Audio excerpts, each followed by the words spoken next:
শাপলা চত্বরে মারা গেছে অ্যাটলিস্ট কমপক্ষে, এবং এটা তারা আইডেন্টিফাই করতে সক্ষম হয়েছে। 5ই মে মতিঝিলের শাপলা চত্বরে রাস্তাগুলো সব বন্ধ করে দিয়ে, বাতি নিভাই দিয়ে ক্লিয়ারিং অপারেশন চালানো হলো। 1,57,000 রাউন্ড বুলেট এবং টিয়ার শেল সেদিন রাতে ব্যবহার করা হলো। হুকুমদাতা ছিল খুনি হাসিনা। হত্যাকাণ্ডে অংশ নিল কারা? র্যাব, বিজিবি, পুলিশ এবং যুবলীগ। হাসিনা সংসদে দাঁড়ায় বলছিল যে ওরা রং মেখে শুয়েছিল ওখানে, কেউ মারা যায় না ওখানে। এটা তারা বলল যে 61 জন মানুষ শাপলা চত্বরে মারা গেছে অ্যাটলিস্ট কমপক্ষে। শাপলা কেবলমাত্র শাহবাগের প্রতিক্রিয়া না, শাপলা কেবল একদিনের আন্দোলন না, শাপলা হলো ফিরিঙ্গিদের চাপায় দেওয়া সেকুলার ব্যবস্থার বিরুদ্ধে, ফিরিঙ্গিদের চাপায় দেওয়া নিজামের বিরুদ্ধে বিদ্রোহ করে নিজামে ইসলাম কায়েম করার তামান্না। 5ই অগস্টের কথা চিন্তা করেন, তখন অনেক মানুষের একটা প্রশ্ন ছিল, এই লং মার্চ হবে, সবাই কি আসবে, এই যে হাসিনা সে কি আসলে যাবে? তখন আমি একটা লেখা লিখছিলাম, তখন আমি বলছিলাম এত কিছু চিন্তা করার দরকার নাই।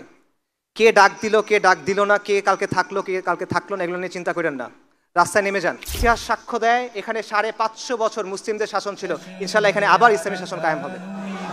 রাখছে তোমারি ভাই, মিটাবে জুলুম চিরতরে, তাকে কোথা খুঁজে বলো পাই। বিসমিল্লাহ ওয়াসসালাতু ওয়াসসালামু আলা রাসূলিল্লাহ ওয়া আলা আলিহি ওয়া সাহবিহি ওয়াসাল্লাম তাসলিমান কাসীরা, আম্মা বাদ। রাব্বি ইশরাহ লি সাদরি ওয়া ইয়াসসির লি আমরি ওয়াহলুল উকদাতাম মিন লিসানি ইয়াফকাহু কওলি। আসসালামু আলাইকুম ওয়া রাহমাতুল্লাহি ওয়া বারাকাতুহু। আলহামদুলিল্লাহ, আমরা আজকে সবাই এই মজলিসে সহি সালামতে এসে উপস্থিত হতে পারছি, এজন্য আমরা মহান আল্লাহ শুকরিয়া আদায় করি। আল্লাহ সুবহানাহু ওয়া তাআলা না চাইলে এটা সম্ভব হতো না, এটা আল্লাহ সুবহানাহু ওয়া তাআলার রাহমা, এটা আল্লাহ সুবহানাহু ওয়া তাআলার নিয়ামত, তাই আমরা আল্লাহ শুকরিয়া আদায় করি আলহামদুলিল্লাহ। আমরা আয়োজক ভাইদের শুকরিয়া জানাই, তারা অনেক সময় নিয়ে, অনেক কষ্ট করে, অনেক পরিশ্রম করে এই অনুষ্ঠানে আয়োজন করছেন, আল্লাহ যেন তাদের উত্তম জাযা দেন। এবং আমি আপনাদেরকেও শুকরিয়া জানাই, আমার সামনে আপনারা যারা আছেন। আজকে একটা ছুটির দিন, বাংলাদেশের মানুষ ছুটির দিনে ঘুরতে পছন্দ করে, পরিবারের সাথে সময় কাটাতে পছন্দ করে। আপনারা সেটা না করে এখানে আসছেন, এটা ডেফিনেটলি দিনের জন্য ভালোবাসা থেকে, এই উম্মার জন্য, এই কওমের জন্য, এই দিনের জন্য ভালোবাসা থেকে। তো আল্লাহ আপনাদের নেক নিয়ত কবুল করেন, আপনাদের উত্তম জাযা দেন। একই সাথে আমি একটা বিষয় একটু যোগ করব, সেটা হলো আমাদের এই অনুষ্ঠানগুলোতে আসা বা এই আয়োজনগুলো যেন শুধুমাত্র একদিনের সাময়িক উত্তেজনা না হয়। ব্যাপারটা যেন এরকম না হয় আমরা এখানে আসলাম, কথা শুনলাম, খুব ভালো গেল, বাসায় ফেরত গেলাম, ভুলে গেলাম। ব্যাপারটা যেন এরকম না হয়, তাহলে কিন্তু আসলে খুব একটা লাভ নাই। রাদার ব্যাপারটা এমন হওয়া উচিত, এই আলোচনাগুলো আমরা আসলাম এবং এখান থেকে আমরা কিছু একটা নিয়ে যেতে পারলাম, এমন কিছু যেটা আমার চিন্তার খোরাক হবে, এমন কিছু যেটা আমাকে আমল করতে উদ্বুদ্ধ করবে, নেক আমল করতে উদ্বুদ্ধ করবে এবং দিনের জন্য কাজ করতে উদ্বুদ্ধ করবে। আমাদের মধ্যে দিনের প্রতি ভালোবাসা আছে, কিন্তু শুধুমাত্র ভালোবাসা থাকলে কিন্তু হবে না। আমাদের দিনের জন্য যে ভালোবাসা আছে এটাকে দিনের প্রতি দায়িত্ববোধে পরিণত করতে হবে। আমাদের মধ্যে দিনের প্রতি জজবা আছে, জজবা খুব ভালো, কিন্তু এই জজবাটাকে দৃঢ় সংকল্পে পরিণত করতে হবে। আমাদের মধ্যে দিনের জন্য আবেগ আছে, সেই আবেগটাকে ডিসিপ্লিনে পরিণত করতে হবে যাতে আমরা দিনের জন্য প্রপারলি কাজ করতে পারি। এবং আমাদের মধ্যে উত্তেজনা আছে, সেটাকে আমাদের কাজে লাগাতে হবে যাতে করে আমরা দিনের জন্য কুরবানি করতে পারি। তো এই ব্যাপারটা শুধুমাত্র আপনাদের কাজ না, এটা আমাদেরও দায়িত্ব আছে, বক্তাদের দায়িত্ব আছে, শ্রোতাদের দায়িত্ব আছে, আয়োজকদের দায়িত্ব আছে। বাট ইন জেনারেল আমি এই কথাটা বললাম এবং আমি দোয়া করি আল্লাহ আজ্জা ওয়াজাল যেন আমাদের এই চেষ্টাটা, আমাদের এই প্রচেষ্টা, আমাদের এই কথা, কষ্ট করে এখানে আসা, এটা কবুল করেন। কারণ মহান আল্লাহ সুবহানাহু ওয়া তাআলা যদি সন্তুষ্ট না হন, আল্লাহ যদি রাজি খুশি না হন, তাহলে আমরা যে কাজকর্ম করতেছি এগুলো আলটিমেটলি কোনো ফলাফল নাই। আর কয়েকদিন পর 5ই মে 2013 সালে শাপলা চত্বরে যে ম্যাসাকার, সেটার 1 যুগ পূর্তি। এটা ডেফিনেটলি একটা গুরুত্বপূর্ণ ঘটনা, এটা ডেফিনেটলি একটা ঐতিহাসিক ঘটনা। তো এটাকে কেন্দ্র করে আমি আলোচনা করার চেষ্টা করব। তবে আমাদের সামনে এরকম গুরুত্বপূর্ণ আরও কিছু তারিখ আছে, যেমন ধরেন 4ই মে 1798 সালে 4ই মে টিপু সুলতান মহীশূরের বাঘ উনি ফিরিঙ্গি কাফেরদের সাথে জিহাদ করতে করতে ইন্তেকাল করছিলেন। আল্লাহ তাকে শহীদ হিসেবে কবুল করেন।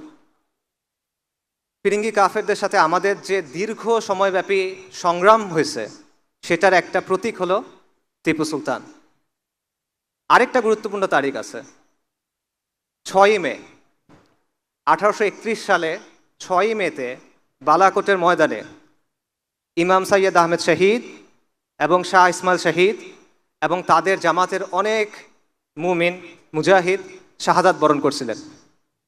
এটা আমাদের সবার অনুপ্রেরণার একটা মূল জায়গা বালাকোট। উপমহাদেশে যতগুলো দ্বীনি ধারা আছে সবগুলো কোনো না কোনোভাবে দেখবেন সৈয়দ আহমেদ শহীদের যে মকবুল জামাত সেটার সাথে তাদের একটা সম্পর্ক আছে। আকাবিরে দেওবন্দ সৈয়দ আহমেদ শহীদের জামাতের সাথে সম্পৃক্ত, আকাবিরে আহলুল হাদিস তারা সৈয়দ আহমেদ শহীদের জামাতের সাথে যুক্ত। ইভেন তাসাউফপন্থী যারা আছেন তাদের মধ্যে যেটা বালাকোটি ধারা তারা সৈয়দ আহমেদ শহীদের জামাতের সাথে নিজেদের একটা সম্পর্কের কথা বলেন। মাওলানা মওদুদী রাহিমাহুল্লাহ এবং এইরকম যে ধারাটা আছে তারাও কিন্তু সৈয়দ আহমেদ শহীদের যে জামাত এটাকে একটা তাজদিদি আন্দোলন হিসেবে গণ্য করেন এবং এটাকে একটা অনুপ্রেরণা হিসেবে নেন। এমনকি এই উপমহাদেশের যেটা মডার্নিস্ট ধারা স্যার সৈয়দ আহমেদ খান, আলীগড়ি ধারা, মুসলিম লীগ ইভেন তারা সবাই কিন্তু সৈয়দ আহমেদ শহীদের যে আন্দোলন সেটা থেকে অনুপ্রেরণা নিয়েছেন। তো এটাও একটা গুরুত্বপূর্ণ তারিখ 6ই মে। আরও একটা গুরুত্বপূর্ণ তারিখ সামনে আছে, এটা হলো 10ই মে। 10ই মে গুরুত্বপূর্ণ কেন? কারণ 1857 সালে এই 10ই মেতে পুরো ভারতবর্ষে হিন্দুস্তানে মহা অভ্যুত্থান হয়েছিল, যেটাকে ব্রিটিশরা সিপাহী বিপ্লব বলে বা সিপাহী বিদ্রোহ বলে। এটা আসলে সিপাহী বিদ্রোহ ছিল না, এটা ছিল ফিরিঙ্গি শাসনের বিরুদ্ধে হিন্দুস্তানের মানুষের বিশেষ করে মুসলিমদের একটা সশস্ত্র অভ্যুত্থান। তো এটাও আমাদের আজাদির যে সংগ্রাম সেটার খুব গুরুত্বপূর্ণ একটা অধ্যায়। এবং এই সবগুলো তারিখ দেখেন কাছাকাছি পড়ে গেছে, 4ই মে, 5ই মে, 6ই মে, 10ই মে। এবং আমি মনে করি এটা শুধুমাত্র তারিখগুলো কাছে পড়া না, এই ব্যাপারগুলো আসলে একটা আরেকটার সাথে জড়িত। টিপু সুলতানের যে সংগ্রাম, সৈয়দ আহমেদ শহীদের যে সংগ্রাম, 1857 সালের সশস্ত্র অভ্যুত্থান, মহা অভ্যুত্থান এবং শাপলা চত্বরের যে ঘটনা, এই সবগুলো আমি মনে করি একই সুতোয় গাঁথা। শুধু এই ঘটনা না, এরকম আরও অনেক ঘটনা আছে যেগুলো একই সিলসিলার অংশ এবং এটাই হলো আমাদের আজাদির আন্দোলনের ধারাবাহিকতা এবং এটা নিয়ে আমার আজকের আলোচনা। তো আমি বলছিলাম যে শাপলা দিয়ে শুরু করব, তাই শাপলার ঘটনা নিয়ে অল্প একটু কথা বলি। আপনারা সবাই জানেন, তাও আমি অল্প কিছু বলি। 2013 সালে শাপলা চত্বরের ঘটনা ঘটে, মতিঝিলে শাপলা চত্বরের ম্যাসাকার ঘটে। বেসিক্যালি আওয়ামী লীগ যুদ্ধাপরাধের বিচারের নামে একটা প্রহসনের ট্রাইব্যুনাল চালু করে। সেখানে বাংলাদেশ জামাত ইসলামের কিছু নেতাকে প্রথমে যাবজ্জীবন কারাদণ্ড দেওয়া হয়। এটার প্রতিবাদে বাংলাদেশে সেকুলারদের সবচেয়ে উগ্র যে অংশটা তারা শাহবাগে একটা জমায়েত শুরু করে এবং তারা ফাঁসির দাবি করে। এটাকে সমর্থন দেয় কে? আওয়ামী লীগ সরকার। আওয়ামী লীগের ট্রাইব্যুনাল, সেই ট্রাইব্যুনালের রায়, সেটার বিরুদ্ধে প্রতিবাদ হচ্ছে, সেটাকে পৃষ্ঠপোষকতা করতেছে আওয়ামী লীগ। এবং মিডিয়ার মাধ্যমে, সাংস্কৃতিক অঙ্গনের মাধ্যমে ব্যাপক হাইপ তোলা হয়, একটা উন্মাদনা তৈরি করা হয় এবং পেছন থেকে এখানে সমর্থন দেয় কলকাঠি নাড়ে ভারত। এটা হলো শাহবাগের গণজাগরণ মঞ্চ। হেফাজতে ইসলামের যে উত্থান সেটা ঘটে অন্য একটা কারণে। সেটা কি? শাহবাগে তারা নানা ধরনের অশ্লীলতা করে, নানা ধরনের বেহায়াপনা চলে, বাঙালি সংস্কৃতির নামে নানা পৌত্তলিক কার্যক্রম চলে। কিন্তু মূল যে ট্রিগার ছিল সেটা হলো গণজাগরণ মঞ্চের যে অর্গানাইজাররা ছিল, যারা এর আয়োজক ছিল, এদের মধ্যে গুরুত্বপূর্ণ একটা অংশ ছিল ইসলাম বিদ্বেষী, ভয়ঙ্কর রকমের ইসলাম বিদ্বেষী। তারা বিভিন্ন ব্লগে আল্লাহ রসুল সাল্লাল্লাহু আলাইহি ওয়াসাল্লাম, সাহাবায়ে কেরাম রাদিয়াল্লাহু আনহুম আজমাইন এবং আমাদের আম্মা উম্মাহাতুল মুমিনিন রাদিয়াল্লাহু আনহুম আজমাইন তাদের নিয়ে প্রচণ্ড অশ্লীল কটূক্তি করে। যখন এই গণজাগরণ মঞ্চের আয়োজকদের একজন নিহত হয় তখন এই বিষয়গুলো সামনে চলে আসে এবং তখন হেফাজতে ইসলামের উত্থান ঘটে। হেফাজতে ইসলাম 13 দফা দাবি নিয়ে সামনে আসে, যার মধ্যে প্রধান দাবি ছিল এই ইসলাম অবমাননাকারীদের শাস্তি এবং ব্লাসফেমি আইন প্রণয়ন। একদিকে সরকারের পৃষ্ঠপোষকতায় গণজাগরণ মঞ্চের আন্দোলন চলতেছে, অন্যদিকে সারা বাংলাদেশের ধর্মপ্রাণ মুসলিমরা সকল ঘরানার তারা হেফাজতে ইসলামের আন্দোলনকে সমর্থন দিচ্ছে। হেফাজতে ইসলামের আন্দোলনের বিভিন্ন কর্মসূচি আসলো। এপ্রিলে লং মার্চ হলো 6 এপ্রিল। তারপর 5 মে ঢাকা অবরোধ কর্মসূচি ঘোষণা করা হলো।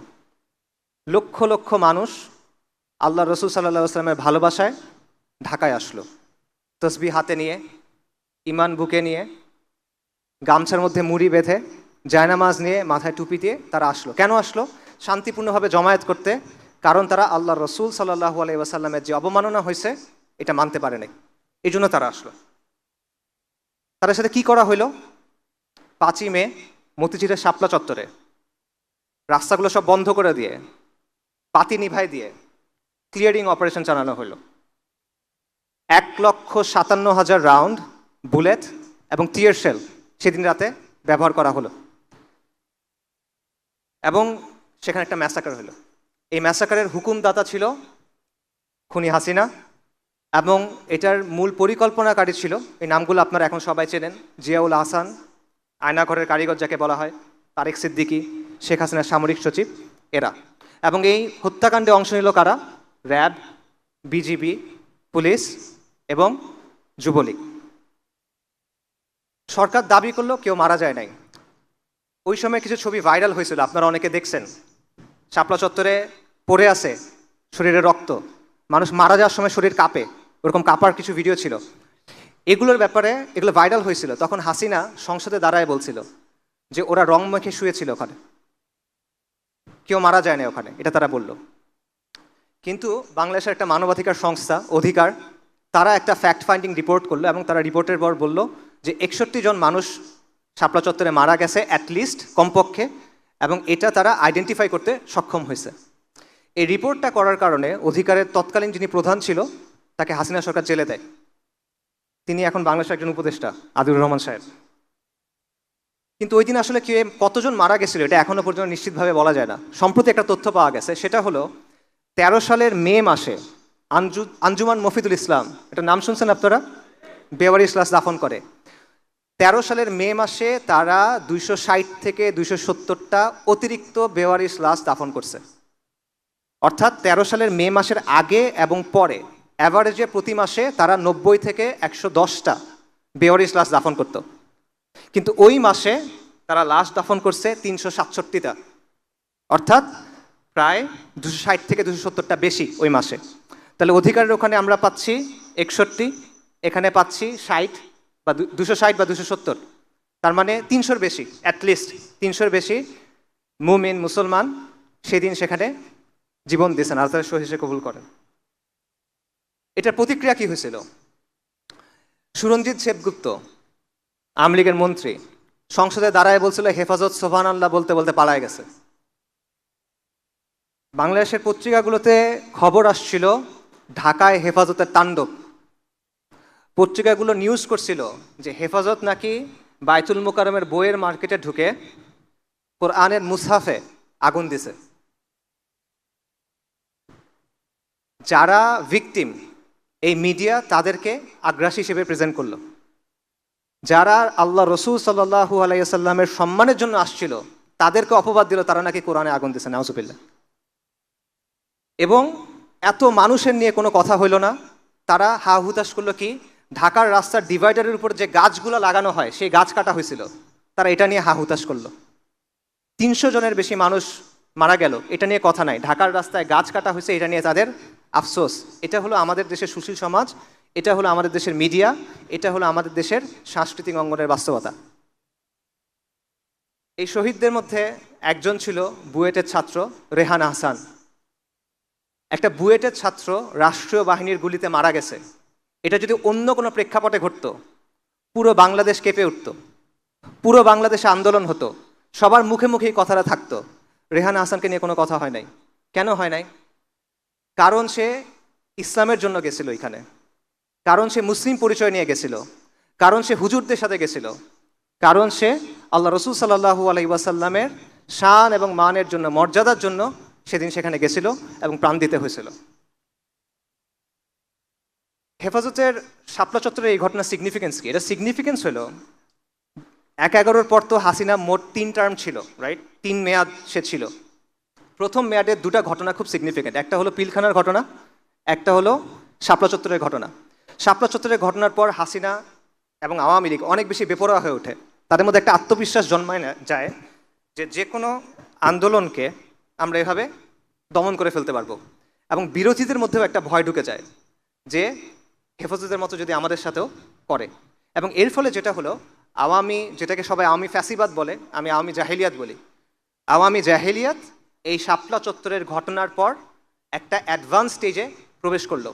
এবং এই সময় যে বাংলাদেশের সমাজ এটা নিয়ে কথা বলে নাই, বাংলাদেশের, বিশেষ করে বাংলাদেশের আরবান মিডল ক্লাস, মানে শহুরে মধ্যবিত্ত শ্রেণী, তারা যে এটা নিয়ে কথা বলে নাই, এটার মাসুল পুরা বাংলাদেশকে দিতে হয়েছে আরও ১১ বছর পর্যন্ত, ২০২৪ সাল পর্যন্ত। আজকে ১২ বছর পার হয়ে গেছে, এখনও রেহান হাসানদের হত্যার বিচার হয় নাই, এখনও শাপলা চত্বরের গণহত্যার বিচার হয় নাই, অবমাননাও এখন বন্ধ হয় নাই। এখনও রাখাল রাহার মতো অনেক মানুষ আল্লাহ এবং তার রসুল সাল্লাল্লাহু আলাইহি ওয়াসাল্লামকে নিয়ে অবমাননার কথা বলে, এখনও এটা বাংলাদেশে চলতেছে। শাপলাকে কিভাবে দেখা উচিত, শাপলা চত্বরের ঘটনাটাকে কিভাবে দেখা উচিত? এটা দুইভাবে দেখা যায়। এটা একটা দেখার উপায় হলো যে একদিকে শাহবাগে উগ্র সেকুলারদের উত্থান ঘটছিল, এবং এটার প্রতিক্রিয়া হিসেবে বাংলাদেশের রক্ষণশীল যে সমাজ, বাংলাদেশের ধর্মপ্রাণ যে অংশটা, এটার প্রতিক্রিয়া হিসেবে তাদের প্রতিক্রিয়া ছিল হেফাজত ইসলামের আন্দোলন। এটা হলো একটা দৃষ্টিভঙ্গি, এবং এই আন্দোলনটাকে হাসিনা মোকাবেলা করার জন্য প্রচণ্ড রাষ্ট্রীয় শক্তি ব্যবহার করছিল, যে কারণে এই ম্যাসাকার ঘটছে। এটা হলো একটা দৃষ্টিভঙ্গি। কিন্তু আমি ব্যাপারটা এভাবে দেখি না। আমার কাছে শাপলা একটা সংগঠনের একটা কর্মসূচি না, আমার কাছে শাপলা একটা দিনের একটাও ঘটনার না। আমার কাছে শাপলা হলো একটা চেতনার নাম, একটা আদর্শের নাম, এবং একটা স্বপ্নের নাম। শাপলা হলো অনেক লম্বা একটা সংগ্রামের একটা ধারাবাহিকতা, যেটা এখনো শেষ হয় না, যেটা আরও চলবে। শাপলা হলো কুফরি নিজামের বিরুদ্ধে, কুফরি শক্তির বিরুদ্ধে এই কওমের এবং এই জমিনের যে মুসলিমরা আছে তাদের যেই ক্রমাগত সংগ্রাম, তাদের যে ক্রমাগত আন্দোলন, সেটার একটা ধারাবাহিকতা, যেটা বহু শতাব্দী ধরে চলমান, এবং এটারই একটা অধ্যায় হলো শাপলা চত্বর। এটা আমার মত। এবং এই সংগ্রামটাকেই আমি বলতেছি আমাদের আজাদির সংগ্রাম, এবং এটা নিয়ে আজকে আলোচনা। আজাদির আন্দোলন বা আজাদির সংগ্রাম, এটা দুটো অর্থ হয়। একটা অর্থ হলো প্রচলিত অর্থ, যে স্বাধীনতার আন্দোলন, যে আমাদের ২০০ বছর ইংরেজদের শাসন ছিল, এরপর আমরা উপমহাদেশের মুসলিমরা বা হিন্দুস্তানের মুসলিমরা তার একটা নিজস্ব রাষ্ট্র পাইছে পাকিস্তান, এটা একটা আজাদি ছিল। ৭১ সালে বাংলাদেশ হয়েছে, এটা একটা আজাদি ছিল। তারপর হাসিনার আওয়ামী জাহিলিয়াতের পরে ২৪ সালে হাসিনার পতন হয়েছে, এটাও একটা আজাদি। এটা একটা ব্যাখ্যা আছে, আমি এটা মনে করি না। আমার মতে আমি আজাদি শব্দটা অন্য একটা অর্থে ব্যবহার করতেছি। সেটা হলো, আজাদির আন্দোলন হলো ওই আন্দোলন যেটা এই জমিনের মুসলিমরা শুরু থেকে করে আসতেছে, এবং এই আন্দোলন এখনো শেষ হয় নাই। এই জমিনে মুসলিমদের হিস্ট্রি যদি আপনি দেখেন, তাহলে দেখবেন ক্রমাগত এখানে দুয়াত আসছেন, ক্রমাগত এখানে অলি আউলিয়ারা আসছেন, ক্রমাগত এখানে মাশায়েখরা আসছেন, এবং তারা এখানে মজলুম মানুষের পক্ষে দাঁড়াইছেন। তারা এখানে কুফরি এবং শিরকি শক্তির বিরুদ্ধে প্রতিরোধ গড়ে তুলছেন, দাওয়ার কাজ করছেন, ইসলার কাজ করছেন, জিহাদের কাজ করছেন, এবং এই কন্টিনিউয়াস একটা ধারা আপনি দেখবেন চলমান। আমি মনে করি এইটা হলো আমাদের আজাদির আন্দোলন, কারণ আজাদির অর্থ হলো মুক্তি, রাইট? তো মানুষের মুক্তি কখন আসে? মানুষের মুক্তি কোন সময় আসে? মানুষের মুক্তি আসে যখন সে কুফর এবং শিরকের অন্ধকার থেকে বের হয়ে তাওহীদ এবং ঈমানের আলোতে আসে। এটার বাইরে তো আর কোনো মুক্তি নাই। এটার বাইরে দুনিয়াবি সেন্সে অনেক মুক্তি আছে, কিন্তু আলটিমেট যে সেন্স, চিরন্তন যে অর্থ, সেই অর্থে মুক্তি তো এটাই। বাংলা, এই বঙ্গভূমিতে, মুসলিম বঙ্গে কন্টিনিউয়াসলি যে ওলামায়ে কেরাম আসছেন, মুজাদ্দিদগণ আসছেন, দায়ীগণ আসছেন, তারা কিসের জন্য এতগুলো কষ্ট করছেন? তারা কিসের জন্য এত কাজ করছেন? কাদেসিয়ার যুদ্ধের একটা বিখ্যাত ঘটনা আছে, আপনারা সবাই জানেন। ইসলামী খিলাফা যখন পারস্য সাম্রাজ্যকে আক্রমণ করলো, মহাবীর রুস্তম তার সামনে মুসলিমদের একজন প্রতিনিধি গেলেন। প্রতিনিধির নাম হলো সাহাবী রবি ইবনু আমর রাদিয়াল্লাহু আনহু। রুস্তম তাকে জিজ্ঞেস করলেন যে তোমরা এখানে কেন আসছো, কি চাও তোমরা মুসলিমরা? উনি তখন বললেন, আমাদেরকে আল্লাহ পাঠাইছেন, আমরা আসছি মানুষকে মানুষের গোলামি থেকে বের করে এক আল্লাহর গোলামির দিকে নেয়ার জন্য। আমরা আসছি মানুষকে দুনিয়ার সংকীর্ণতা থেকে বের করে দুনিয়া এবং আখিরাতের প্রশস্ততার দিকে নেয়ার জন্য। আমরা আসছি ধর্মের অন্যায় এবং অবিচার থেকে মানুষকে দিন ইসলামের আদল এবং ইনসাফের দিকে আনার জন্য। আল্লাহ আমাদেরকে পাঠাইছে তার দিন সহ যেন সমগ্র মখলুকের কাছে আমরা এই দিনের দাওয়াত নিয়ে যাই। এই জন্যই সাহাবায়ে কেরাম পুরো বিশ্বে দাওয়াত নিয়ে ছড়ায় পড়ছিলেন। এই জন্যই বারবার এই ভূমিতে মুজাদ্দিদগণ আসছেন, দায়ীগণ আসছেন, মাশায়েখগণ আসছেন। এই জন্যই তো তারা কাজ করে গেছেন। তো এটাই হলো ওই ধারা, এটাই হলো ওই সিলসিলা যেটার কথা আমরা বলতেছি। আমরা জাতি রাষ্ট্রকেন্দ্রিক যেই স্বাধীনতা সেটার কথা আমি বলতেছি না, আমি বলতেছি জাহেলিয়াতের অন্ধকার থেকে দিন ইসলামে আসার যে স্বাধীনতা সেটার কথা। এবং এই আজাদির আন্দোলন চলমান, এটা এখনো শেষ হয় নাই। জাতি রাষ্ট্রকেন্দ্রিক আজাদির আন্দোলন শেষ হয়ে গেছে, এটা আপনি বলতে পারেন, কিন্তু দিন ইসলামের জন্য যে আন্দোলন, সেই আন্দোলন এখনো শেষ হয় নাই। এই আন্দোলন কখন শেষ হবে? যখন আমরা মানুষের বাদ মতবাদ ফেলে দিয়ে এক আল্লাহর কালামের দিকে যাব, যখন আমরা তন্ত্রমন্ত্র ফেলে দিয়ে কোরআনের শাসনের দিকে যাব, যখন আল্লাহর জমিনে গায়রুল্লাহ শাসন বাদ দিয়ে আমরা এক আল্লাহর যে বিধান সেটা যখন কায়েম হবে, তখন এই আন্দোলন শেষ হবে। তার আগ পর্যন্ত এই আন্দোলন চলমান থাকবে। তো সেই আন্দোলনের কথা আমি বলতেছি। তো এখানে একটা কথা বলে রাখি, আজকে আমি কি আলোচনা করবো এটা নিয়ে যখন কথা হচ্ছিল, তখন অর্গানাইজার ভাইরা আমাকে বলতেছিলেন যে আলোচনায় আদব এবং আখলাক নিয়ে কিছু নাসিহা করার জন্য। এটা আসলে আমার কাছে একটু খারাপ লাগছে। আদব আখলাক নিয়ে আলোচনা করাটা খারাপ লাগার কিছু না, এটা তো দিন ইসলামের অংশ, অবশ্যই এটা নিয়ে অনেক আলোচনা হবে। নবী সাল্লাল্লাহু আলাইহি ওয়াসাল্লামের হাদিস আছে, মুয়াত্তা মালিকে আসছে, যেটার বক্তব্যটা হলো এরকম যে নবী সাল্লাল্লাহু আলাইহি ওয়াসাল্লামকে পাঠানো হয়েছে সুন্দর চরিত্রকে পরিপূর্ণতা দেওয়ার জন্য। তা আদব এবং আখলাক, সুন্দর আদব এবং আখলাক, এটা তো দিন ইসলামের অংশ, অপরিহার্য অংশ। এটা সবসময় আমাদের আলোচনার মধ্যে থাকবে, এটা নিয়ে কোনো সমস্যা নাই। এটার জন্য আমার খারাপ লাগে নাই। আমার খারাপ লাগছে কারণ ভাইরা এই কথাটা বলতেছেন, কারণ ভাইরা মনে করতেছেন যে ভাইরা এখানে আসবেন তাদের জন্য এই নসিহাটা একটু বিশেষভাবে গুরুত্বপূর্ণ, এবং এটা বাস্তব। কারণ আমরা দ্বীনের কথা বলি, আমরা দ্বীনের বিজয়ের কথা বলি, আমরা দ্বীনের জন্য কাজের কথা বলি, কিন্তু আমাদের আচার আচরণের ক্ষেত্রে, আমাদের কথার ক্ষেত্রে, আমাদের আখলাকের ক্ষেত্রে নবী সাল্লাল্লাহু আলাইহি ওয়াসাল্লামের সুন্নাহর উপস্থিতি অনেক সময় থাকে না। আমরা কথা বলার সময় অনেক সময় উগ্র হয়ে যাই, আমরা অনেক সময় মানুষের উপর এমন একটা ইলজাম দেই, একটা অভিযোগ দেই যেটা আসলে জাস্টিফাইড না। এগুলো কোনোটাই তো নবী সাল্লাল্লাহু আলাইহি ওয়াসাল্লামের সুন্নাহর সাথে মেলে না, এগুলো তো কোনোটাই একজন মুসলিমের সিফাত হওয়া উচিত না, কিন্তু বারবার আমাদের থেকে এটা হয়। এটা তো বাহ্যিক সুন্নাহ, যেভাবে আপনার পোশাক, আপনি পোশাকের মধ্যে সুন্নাহ পালন করার চেষ্টা করতেছেন, আপনার আদব আখলাকের মধ্যে তো এটা থাকার কথা, কিন্তু আনফর্চুনেটলি এটা আমাদের অনেকের মধ্যে থাকে না। এখন আপনারা যুক্তি দিতে পারেন যে আপনি আমাদেরকে এটা বলতেছেন অমুকরাও তো এরকম করে, তমুকরাও তো করে, ওদের আচরণ আরও খারাপ, ওদের আখলাক আরও খারাপ। হ্যাঁ সত্য, কিন্তু তাতে কি হয়েছে? এটা তো আপনার জন্য দলিল না। আরেকজনের কাজ দিয়ে তো আপনাকে বিচার করা হবে না। আপনার বিচার হবে আপনার জ্ঞান বুদ্ধি অনুযায়ী, আপনার বিচার হবে আপনার ইলম অনুযায়ী, আপনার বিচার হবে আপনার প্রেক্ষাপট অনুযায়ী। আরেকজন একটা ভুল কাজ করলে এটা তো আপনার ভুল করার জন্য দলিল হয়ে যায় না। এই জবাব কি আপনি আল্লাহ সুবহানাহু ওয়া তাআলাকে দিতে পারবেন? অমুক এটা করছিল তাই আমি এটা করছি? তো এই বিষয়টা মাথায় রাখা। আমি আপনাদের আদব আখলাক নিয়ে নাসিহা করবো না আসলে, এটা আপনারা নিয়মতান্ত্রিকভাবে ওলামায়ে কেরামের কাছ থেকে শুনবেন, জানবেন, দেখবেন, দেখে শিখবেন, বই পড়বেন। আমি যেটা করব সেটা হলো আপনাদেরকে আপনাদের যে শেকড়, আপনার যে পরিচয়, আপনাদের যে বংশ, সেটা চেনে দিব। কারণ আমাদের অবস্থাটা হয়েছে, আমরা অনেক রইস ফ্যামিলির মানুষ, আমরা অনেক সম্ভ্রান্ত এক সিলসিলার সন্তান, কিন্তু আমাদের পরিচয়টা আমরা ভুলে গেছি, আমাদের শেকড়টা আমরা ভুলে গেছি, আমাদের বংশ পরিচয়টা আমাদেরকে ভুলায় দেওয়া হয়েছে, এবং আমাদের অবস্থা হয়েছে সব কিছু ভুলে আমরা পথে ঘাটে ঘুরে বেড়াচ্ছি এবং আমাদের আচরণ ওরকম হয়ে গেছে। তো এই কারণে আমি আপনাদেরকে আপনাদের বংশটা, আপনাদের পরিচয়টা, আপনাদের আত্মপরিচয়ের শেকড়টা চেনায় দিব। তারপর আপনারা সিদ্ধান্ত নেবেন আপনার আচরণ কেমন হওয়া উচিত, আপনার কাজ কেমন হওয়া উচিত, আপনার কথা কেমন হওয়া উচিত। আমাদের আজাদির আন্দোলনের ইতিহাস, এটা শুরু কখন? আমরা জানি যে বাংলায় মুসলিম শাসন শুরু হলো ইখতিয়ার উদ্দিন মোহাম্মদ বিন বখতিয়ার খিলজির যে অভিযান, তারপর 1203-এর পর। কিন্তু এর বহু আগে বাংলায় কিন্তু ইসলাম আসছে। কত আগে? রংপুরে লালমনিরহাটে একটা মসজিদ আছে, সাহাবা মসজিদ বলা হয়, এটা 69 হিজরিতে তৈরি। 69 হিজরি মানে বোঝেন কত আগে? কারবালাতে সাইয়েদিনা হুসাইন রাদিয়াল্লাহু আনহু যখন শহীদ হইলেন, সেটা কত সালের ঘটনা? 61 হিজরি। তার 8 বছর পরে হলো 69 হিজরি। 69 হিজরি মানে সাহাবায়ে কেরাম তখনও দুনিয়াতে আছেন রাদিয়াল্লাহু আনহুম আজমাইন। মুহাম্মদ বিন কাসেম সিন্ধু বিজয় করছেন কখন? উনি বিজয় করছেন 92 হিজরিতে। তারও 23 বছর আগে হলো 69 হিজরি। 4 মাযহাবের যে ইমাম আছেন তাদের মধ্যে সবার আগে জন্মকার ইমাম আবু হানিফা, তার জন্ম কখন? 80 হিজরিতে। 69 হিজরি তার 11 বছর আগের কথা। 69 হিজরিতে এখানে মসজিদ ছিল মানে এখানে মুসলিম ছিল। মসজিদ ছিল মানে ধারণা করা হয় সেই মসজিদের চারপাশে মুসলিম জনপদ ছিল।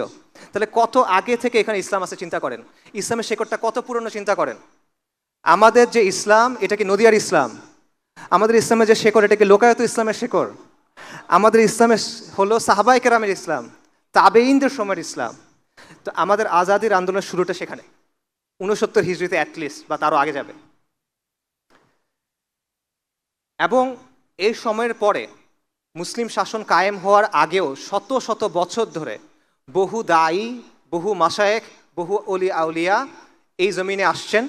তারা এখানে দাওয়াতের কাজ করছেন, ইসলাহার কাজ করছেন, সংগ্রাম করছেন, জিহাদও করছেন। এবং এরকম অনেক ঘটনা আপনারা জানেন, এরকম অনেক ঘটনা বাংলায় প্রচলিত আছে। আমি আপনাদের কয়েকটা এক্সাম্পল দিই। যেমন বাবা আদম শহীদের নাম আপনারা অনেকে হয়তো বা শুনবেন, বিশেষ করে বিক্রমপুর, মুন্সিগঞ্জ এই অঞ্চলের মানুষ যারা। তার ব্যাপারে প্রচলিত আছে যে সেন রাজাদের যখন শাসন চলতেছিল তখন তারা মুসলিমদের উপর অনেক বেশি অত্যাচার করত। এই অত্যাচারের খবর জেনে বাবা আদম শহীদ একটা সেনাবাহিনী নিয়ে এখানে আসছিলেন তাদের সাথে ফাইট করার জন্য। এবং সেই যুদ্ধে তিনি শহীদ হয়ে যান। কিন্তু তিনি শহীদ হয়ে যাওয়ার পর পুরো বিক্রমপুরের মানুষ ইসলাম গ্রহণ করে। এটা প্রচলিত আছে। এটা কখনের ঘটনা? এটা হলো 1200 শতাব্দীর ঘটনা। আপনারা হজরত শাহ মাখদুম রহমতুল্লাহ আলাইহি তার কথা জানেন, বিশেষ করে রাজশাহীর মানুষ তার কথা জানবেন। তার হিস্ট্রি কি? তার ব্যাপারে প্রচলিত আছে যে ওই সময়ের যে হিন্দু রাজারা ছিল বা পৌত্তলিক রাজারা ছিল তারা অনেক বেশি অত্যাচার করতো এবং তারা নানা ধরনের পূজা করতো। তারা নরবলি দিত, মানুষকে পূজার জন্য জবাই করতো সহজ ভাষায়। এবং সাধারণ মুসলিমরা খুব পেরেশান ছিল, তাদের সাহায্য করার জন্য শাহ মাখদুম আসছিলেন। তার ব্যাপারে বলা হয় তিনি পদ্মার তীরে একটা কেল্লা তৈরি করছিলেন এবং এই যে মজলুম মানুষ সেখানে এসে আশ্রয় নিত এবং এটার নাম হয়ে যায় মাখদুম নগর। এবং পরবর্তীতে তিনি মুসলিমদের একটা বাহিনী নিয়ে এই রাজাদের বিরুদ্ধে ফাইট করেন। এটা কখনের কথা? এটাও 1200 শতাব্দীর কথা। আপনারা হজরত শাহজালাল রহমতুল্লাহ আলাইয়ের কথা জানেন। তিনি সিলেটে কেন আসছিলেন? রাজা গৌরগোবিন্দ ছিল, তার শাসনামলে একজন মুসলিম তার ছেলের আকিকা করছিল গরু জবাই দিয়ে, বলা হয় তার নাম বুরহান উদ্দিন। এটা যখন রাজা শুনছে ওই ছেলেকে মেরে ফেলছে এবং মুসলিমদের উপর অত্যাচার করা শুরু করছে। এই খবর শুনে সুলতান ফিরোজ শাহ বাহিনী পাঠাচ্ছেন যে একে পরাজিত করার জন্য, কিন্তু পরাজিত হচ্ছে না। তখন হজরত শাহজালাল, হজরত শাহপরান এবং তার সাথে আরও 300 জনের বেশি তারা আসছেন এবং আল্লাহর ইচ্ছায় পরাজিত করছেন। কাজেই আপনি দেখেন যে এরকম আরও অনেক দায়ীগণ বাংলায় আসছেন, দাওয়াতি কাজ করছেন, তারা সাধারণ মানুষের পাশে দাঁড়াইছেন, তারা নানাভাবে নানা বাধার মোকাবেলা করছেন। এবং বাংলায় মুসলিম শাসন প্রতিষ্ঠার অনেক আগেই এইখানে ইসলামের জন্য লড়াই শুরু হয়ে গেছিল, যার প্রমাণ আমি আপনাদের কয়েকটা ঘটনা মাত্র বললাম। যুগে যুগে আউলিয়াগণ, দায়ীগণ, মুজাহিদগণ, মুজাদ্দিদগণ এই লড়াইটা চালায় গেছেন। এটা আমাদের আজাদির আন্দোলনের ধারাবাহিকতা। এবং এই যে তাদের মেহনত, এই যে তাদের কুরবানি, এটার ফলে কি হলো? 1203 সালে ইখতিয়ার উদ্দিন মোহাম্মদ বিন বখতিয়ার খিলজি রাহিমাহুল্লাহ তিনি বাংলা দখল করলেন। তার দখল করাটা এটা হঠাৎ ঘটে যাওয়ার ঘটনা না ভাই। এটা হলো এই যে দীর্ঘ মেহনত, এই যে দীর্ঘ কষ্ট, এই যে দীর্ঘ কুরবানি, এটার ফলে এই অঞ্চলটা উর্বর হয়েছিল ইসলামের জন্য। এবং এটা যখন উর্বর হয়েছে তখন বাইরে থেকে যখন সাহায্য আসছে, আলহামদুলিল্লাহ এখানে মুসলিমরা কর্তৃত্ব অর্জন করছে। এবং এর 100 বছরের মধ্যে সমগ্র বাংলা মুসলিম শাসনের অধীনে চলে আসছে। এবং বাংলায় 550 বছর মুসলিমদের শাসন ছিল। সুলতানি আমল ছিল, তারপর শেরশাহর কিছু শাসন ছিল, 12 ভূঁইয়ার শাসন ছিল, মুঘল আমলে সুবা বাংলা ছিল, তারপর বাংলার নবাবদের শাসন ছিল। এবং এই সময়টা ছিল এই ভূখণ্ডের সবচেয়ে সমৃদ্ধ সময়। এই সময়টা ছিল যখন বাংলা ছিল পুরো পৃথিবীর একটা কসমোপলিটন হাব। এখন যেমন মানুষ ইউরোপে যায়, এখন যেমন মানুষ ব্যবসার জন্য আমেরিকাতে যায়, তখন মানুষ এখানে আসতো। ইবনে বতুতার বিখ্যাত লেখা আছে রেহলা, সেখানে উনি এই বাংলার ব্যাপারে আলোচনা করছেন। উনি বলতেছেন যে এইটার মতো জায়গায় আমি আর দেখি নাই। এখানে যে যত ডাইভার্স, এত বিভিন্ন পণ্য পাওয়া যায় এটা আমি আর কোথাও দেখি নাই, এত কমে কোথাও পাওয়া যায় এটা আমি দেখি নাই। একজন ফ্রেঞ্চ পর্যটক আছে, সে বলছে বাংলা হলো প্রাচুর্যের জায়গা, প্রাচুর্যের জমি, এখান থেকে যে পরিমাণ জিনিস রপ্তানি হয় আর কোনো জায়গা থেকে আমি দেখিনি এত জায়গা জিনিস রপ্তানি হতে। এটা ছিল এই বাংলা। ব্রিটিশরা যখন ভারতবর্ষে ঢুকলো, আক্রমণ করলো, মোগল আমলে পুরো বিশ্বের জিডিপির 25% ছিল হিন্দুস্তানের, এবং হিন্দুস্তানের সবচেয়ে সমৃদ্ধ জায়গা ছিল বাংলা। এটা ছিল মুসলিম শাসনের অবস্থা। কিন্তু এরপর কি হলো? এরপর হলো আমাদের লাঞ্ছনার অধ্যায়, যেটা শুরু হলো, যেটা এখনো চলতেছে। 1757 সালে আপনারা জানেন পলাশির যে যুদ্ধ হলো, সেই যুদ্ধে নবাব সিরাজউদ্দৌলা পরাজিত হলো। পরাজয়ের পিছনে অনেক কারণ ছিল। মীর জাফর, জগৎ শেঠ, তাদের গাদ্দারির একটা ভূমিকা ছিল। পাশাপাশি এই শাসক শ্রেণীর নিজেদের ভেতরকার অবক্ষয়, এটারও একটা ভূমিকা ছিল। এবং এর মাধ্যমে আমাদের উপরে ফিরিঙ্গি কাফেরদের যে শাসন, এটা চেপে বসলো এবং আমাদের লাঞ্ছনার একটা অধ্যায় শুরু হলো, যেটা আজ 300 বছর হইতে চলতেছে, প্রায় 250 বছর হয়ে গেছে, এটা এখনো চলমান। এবং এই শাসনটা আমাদেরকে ভেঙে চুরে দিল। হিন্দুস্তানে মুসলিমদেরকে আর কেউ পরাজিত করতে পারে নাই। এটা ইতিহাস ঘুরে দেখবেন, একবার মুসলিমরা এখানে কর্তৃত্ব অর্জন করার পর পৌত্তলিক শক্তি আমাদেরকে পরাজিত করতে পারে নাই। মাঝে মধ্যে কিছু কাজকর্ম করছে, বাট তাদেরকে মোকাবেলা করা গেছে। কিন্তু আমাদের পরাজিত করছে ফিরিঙ্গি কাফেররা, এবং তারা আমাদের পুরো সমাজ, আমাদের রাজনীতি, আমাদের অর্থনীতি, আমাদের শিক্ষা ব্যবস্থা সব ধ্বংস করে দিছে। কিভাবে ধ্বংস করছে? আমি ছোট ছোট কিছু এক্সাম্পল দিই। আমাদের গ্রামগুলো স্বনির্ভর ছিল, আমাদের গ্রামের সমাজগুলো স্বনির্ভর ছিল, তারা এটা পুরোপুরি ভেঙে দিল। তারা কি করলো? ইচ্ছামতো ট্যাক্স ছাপাই দিল। এবং আগে গ্রামগুলো এক হয়ে ট্যাক্স দিত, মানে পুরো গ্রাম একসাথে ট্যাক্স আদায় করতো। এখন তারা ঘরে ঘরে আলাদা করে ট্যাক্স নেওয়া শুরু করলো। এবং আগে পণ্য দিয়ে ট্যাক্স আদায় করা যেত, কৃষক তার ধান দিয়ে ট্যাক্স আদায় করবে। এখন হলো যে না, মুদ্রা দিয়ে ট্যাক্স আদায় করতে হবে। এইভাবে গ্রামের যে স্বনির্ভর অর্থনীতি ছিল সেটা ভেঙে গেল। তারা আমাদের কাছ থেকে ট্যাক্স নিত, সেই ট্যাক্সের টাকা দিয়ে আমাদের বানানো জিনিস কিনতো কম দামে। যেমন মসলিন, আপনারা জানেন ঢাকাইয়া মসলিনের বিখ্যাত জিনিস পুরো পৃথিবীতে খ্যাতি ছিল।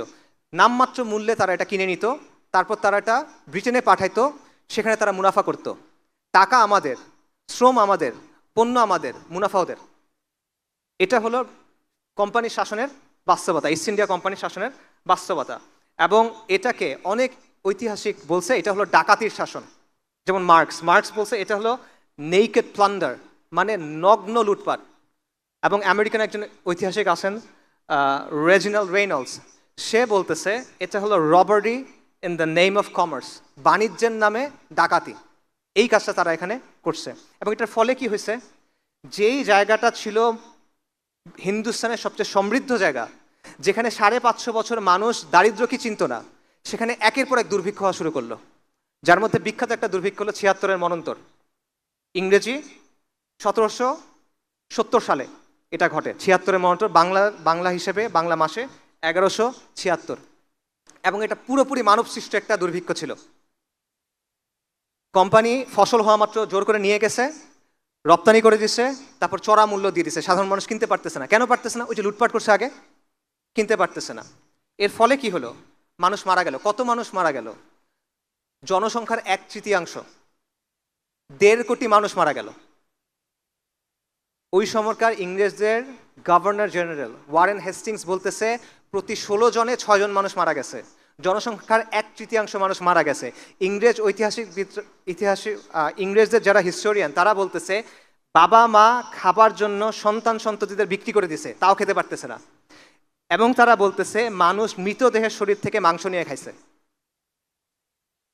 এটা হলো কোম্পানির শাসনের বাস্তবতা। এটা, এবং এই সময়ে তারা মজমাস্তি করতেছে। ওয়ারেন হেস্টিংস লিখছে এখানে অনেক দুর্ভিক্ষ হচ্ছে, জনসংখ্যার 1/3 মারা গেছে, 1.5 কোটি মানুষ মারা গেছে, মানুষ লিটারেলি মানুষের মাংস খাচ্ছে, কিন্তু আমরা যথেষ্ট রাজস্ব তুলতে পারছি। 3 বছর আগে যে রাজস্ব তুলছি, এবছর এর চেয়ে ভালো রাজস্ব তুলছি, এটা তারা বলতেছে। আমাদের শিক্ষা ব্যবস্থা তারা ধ্বংস করে দিয়েছে।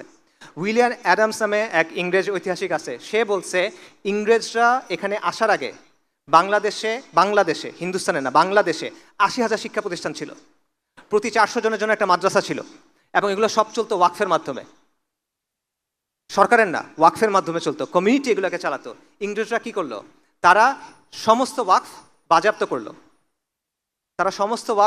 করলো। নিষ্কর ভূমি বাজেয়াপ্ত করলো। তার ফলে আমাদের পুরো যে সামাজিক কাঠামোটা ছিল, আমাদের শিক্ষা প্রতিষ্ঠানগুলো ছিল, এই সব কিছু ভেঙে গেল।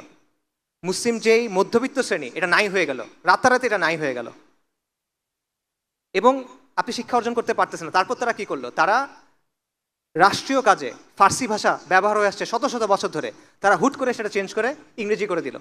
মুসলিম তো ইংরেজি পারে না, সে ফার্সি পারে, তো কাজে সে যেতে পারতেছে না, সিস্টেম্যাটিক্যালি এক্সক্লুডেড। এবং তারা নতুন একটা জমিদার শ্রেণী তৈরি করলো, চিরস্থায়ী বন্দোবস্ত সূর্যাস্ত আইন, এটা আপনারা অনেকে নিশ্চয়ই পড়ছেন। এটার মাধ্যমে মুসলিম যেই অভিজাত শ্রেণী ছিল এটাকে মুছে দেওয়া হলো, এবং সেটার জায়গায় নতুন একটা জমিদার শ্রেণী তৈরি করা হলো। এই নতুন জমিদার শ্রেণী কারা? এরা হলো যাদের নাম হলো দেব, যাদের নাম হলো মিত্র, যাদের নাম হলো বসাক, যাদের নাম হলো শীল। এরা হলো সেই নতুন জমিদার শ্রেণী। কালকে পর্যন্ত যারা মুসলিমদের অধীনে ছোট ছোট চাকরি করত, এরা এখন মুসলিমদের উপর জমিদার হয়ে গেল, এবং এরা কোম্পানি জুনিয়র পার্টনার হিসেবে, ইংরেজদের জুনিয়র পার্টনার হিসেবে আমাদের উপরে শোষণ চালাতে লাগলো। তো এই হলো একটা ছোট্ট সামারি যে ফিরিঙ্গি কাফেরদের শাসনের ফলে আমাদের এখানে কি অবস্থা হয়েছে। 1757 সালে রাজনৈতিক পরাজয়, সামরিক পরাজয়, তারপর চিরস্থায়ী বন্দোবস্ত 1793-এ, সূর্যাস্ত আইন, এটার মাধ্যমে মুসলিম অভিজাত শ্রেণী ধ্বংস হয়ে গেল, শিক্ষা ব্যবস্থা ধ্বংস হয়ে গেল, ওয়াকফ, নিষ্কর ভূমি সব তারা নষ্ট করে দিল, আমাদের পুরো সমাজকার ধ্বংস হয়ে গেল। যারা ছিল হিন্দুস্তানের শাসক, যারা ছিল এইখানের কর্তৃত্বের অধিকারী, সম্মান এবং মর্যাদার অধিকারী, তারা অল্প কয়েক দশকের মধ্যে নিরক্ষর, অশিক্ষিত, দুর্বল, লাঞ্ছিত হয়ে গেল। এটা হলো আমাদের লাঞ্ছনার অধ্যায়। এবং একজন আইরিশ দার্শনিক আছে, এডমন্ড বার্গ, বিখ্যাত দার্শনিক, সে বলছে যে কোম্পানি বা ফিরিঙ্গিদের যে শাসনটা এখানে ছিল এটা হলো আ রুল অফ ভায়োলেন্স অ্যান্ড অপ্রেশন, সহিংসতা আর জুলুমের শাসন, আর টাইরানি দ্যাট নেভার রেস্টেড, নিরন্তর স্বৈরাচার, নিরন্তর অত্যাচার। এবং বলছে এটা হলো নেকড়ের শাসন, আ রুল অফ ওলস। কিন্তু এখানে আসলে শেষ না, এইখানে আমাদের আজাদির আন্দোলনের নতুন ধারা কিন্তু এই সময়ে শুরু হওয়া। ইংরেজ শাসনের প্রথম 100 বছরে মুসলিমরা কি করছে? তারা একের পর এক বিদ্রোহ করছে। লর্ড ক্লাইভ, সোকল লর্ড, সে ব্রিটেনে এক চিঠি পাঠাইছে, সেখানে সে বলছে মুসলিমরা সবসময় বিদ্রোহের জন্য প্রস্তুত, যখন তারা মনে করে সাফল্যের একটু সম্ভাবনা আছে তারা বিদ্রোহ করে। আরেক সোকল লর্ড ছিল লর্ড ক্যানিং, সে বলছে যে ব্রিটিশ শাসনের প্রথম 100 বছরে মুসলিম মানে ছিল বিদ্রোহ। হিন্দুরা কিন্তু বিদ্রোহ করে নাই, তারা কিন্তু ব্রিটিশ শাসনকে স্বাগত জানাইছে, কিন্তু মুসলিমরা ক্রমাগত একের পর এক বিদ্রোহ করে গেছে। কীরকম? পলাশির ঘটনা হলো 1757 সালে, এর মাত্র 6 বছর পর 1763 সালে একটা জনযুদ্ধ এই বাংলায় শুরু হয়। আপনারা ফকির মজনু শাহর নাম শুনছেন। ফকির মজনু শাহ যে আন্দোলন শুরু করছিলেন সেটা হলো পুরো এই বাংলায় ইংরেজ শাসনের বিরুদ্ধে একটা গেরিলা যুদ্ধ। হিস্ট্রি পড়ে দেখেন, এটা ঐতিহাসিকদের কথা, এটা হলো ইংরেজ শাসনদের বিরুদ্ধে একটা গেরিলা যুদ্ধ। অল্প কয়েক হাজার মানুষের তারা শুরু করছিল। তারা প্রথম আক্রমণ করছিল ঢাকাতে, ইংরেজের একটা কুঠিতে, তারপর এটা পুরো বাংলায় ছড়ায় পড়ে, এবং এক পর্যায়ে এই তাদের বাহিনীতে 50,000 মানুষ হয়ে যায়।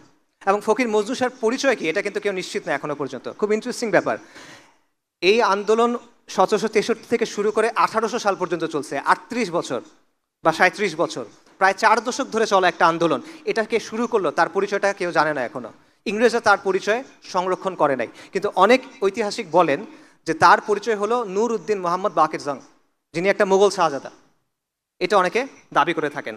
এবং এই সময়ে অনেকগুলো বিদ্রোহ ঘটলো যেগুলো একই সাথে জড়িত, যেমন ত্রিপুরাতে শমশের গাজীর বিদ্রোহ, সন্দ্বীপে আবু তোরাবের বিদ্রোহ, মোমেন শাহিতে করম শাহের বিদ্রোহ, এবং একের পর এক এরকম বিদ্রোহ চলতে থাকে কন্টিনিউয়াসলি 3 দশক।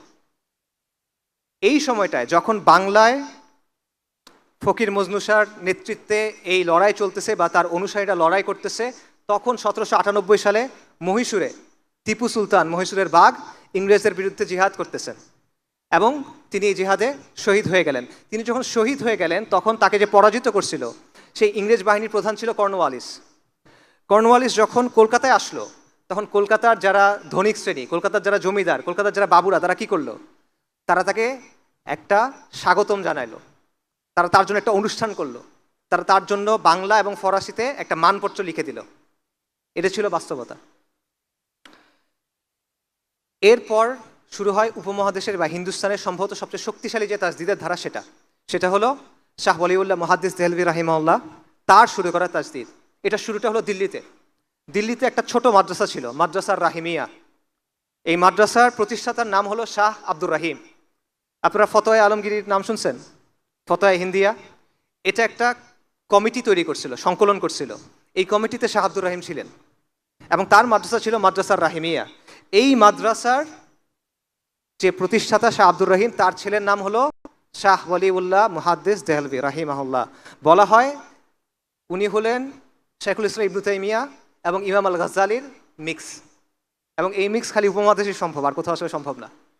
তো উনি তাজদিদের একটা ধারা শুরু করলেন, উনি ইলমি একটা ধারা শুরু করলেন।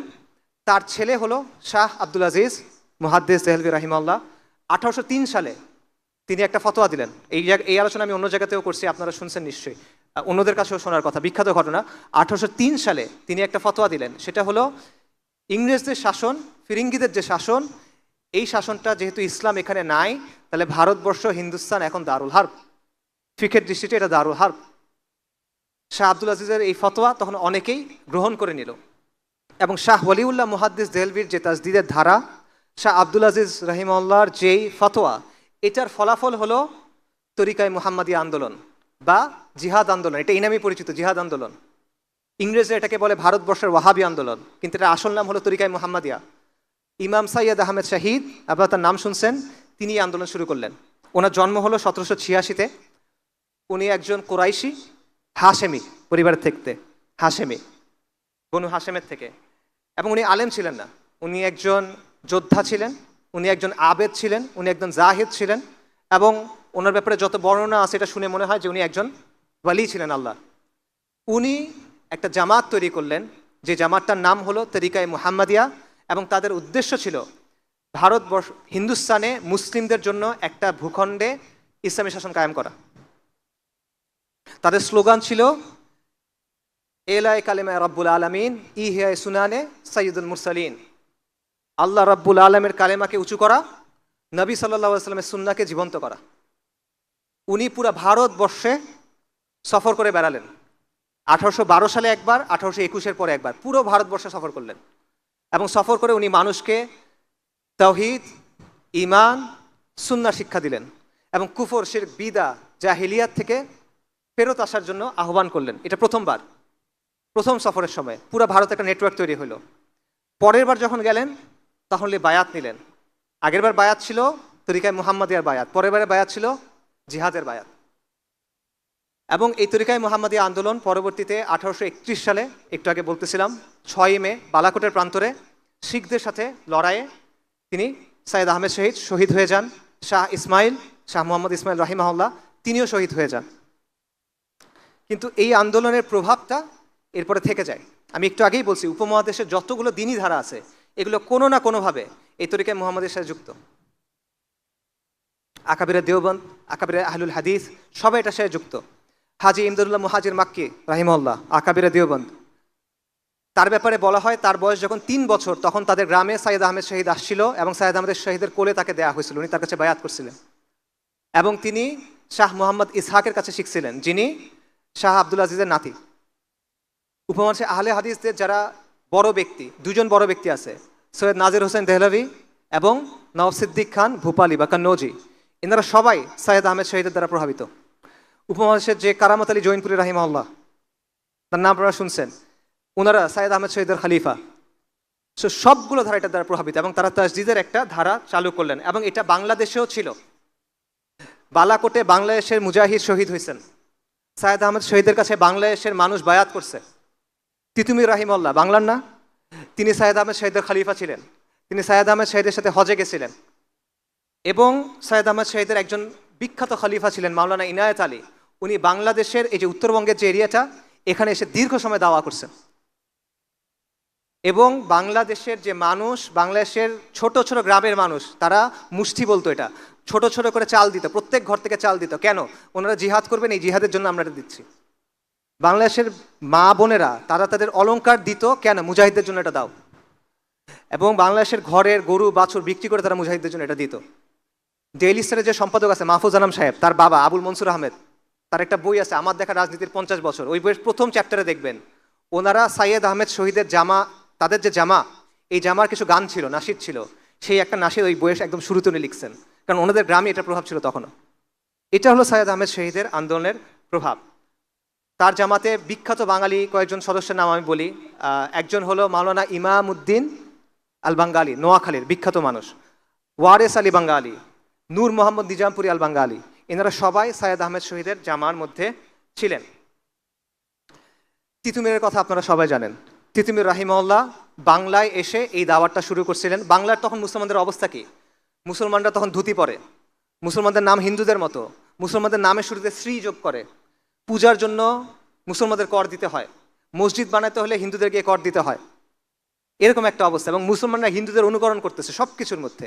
এই অবস্থায় তিতুমির রাহিমাহুল্লাহ এসে কোরআন সুন্নাহর দাওয়াত দিলেন, কুফর শিরক বিদআ ফাহিশার বিরুদ্ধে দাওয়াত দিলেন, এবং তিনি মুসলিমদের বললেন যে তোমাদের নাম এরকম হইতে হবে, তোমরা ধুতি বন্ধ করে এই পরো, লুঙ্গি পরো। এই বিষয়গুলো তারা তখন করলেন, এবং তার চারপাশে বিরাট একটা জামাত তৈরি হয়ে গেল। এবং যখন জামাত তৈরি হয়ে গেল তখন এই হিন্দু জমিদাররা তার বিরোধিতা করলো, তাদের বিরুদ্ধে অ্যাটাক করা শুরু করলো।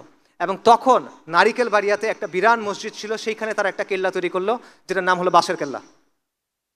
এবং খণ্ড খণ্ড যুদ্ধ হলো, যেখানে তারা ইংরেজ আর্মিকেও পরাজিত করলো। 1830 নভেম্বর থেকে 1831 নভেম্বর পর্যন্ত 24 পরগনা এবং নদিয়ার বিশাল এলাকা তিতুমির রাহিমাহুল্লাহ যে জামাত দখল করে রাখছিল, এবং তিনি সেখানে ইসলামী শাসন কায়েম করছিলেন।